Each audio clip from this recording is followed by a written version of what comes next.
groundnut supplier.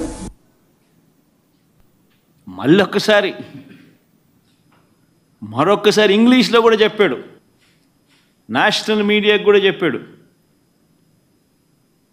Chandrababu Naidu గారు చెప్తా ఉన్న మాటలు అబద్ధము అని చెప్పి మరొక్కసారి రుజువు అయ్యేట్టుగా ఏకంగా టీటీడీ ఈవో మరొక్కసారి మళ్ళీ చెప్పాడు.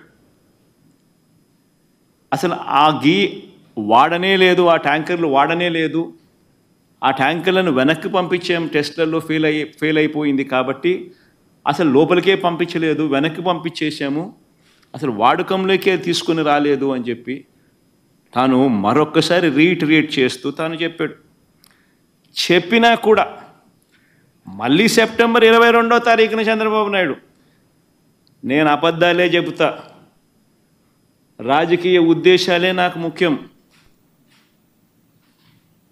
నేను స్వామివారినైనా తిరుపతి అయినా నాకు భయము లేదు, భక్తి లేదు అని చెప్పి నిరూపించుకుంటూ మళ్ళీ 22వ తారీఖున, సెప్టెంబర్ 22వ తారీఖున ఇదే పెద్ద మనిషి చంద్రబాబు నాయుడు గారు తాను చెప్తా ఉన్న అబద్ధాన్ని మళ్ళీ వక్కారించి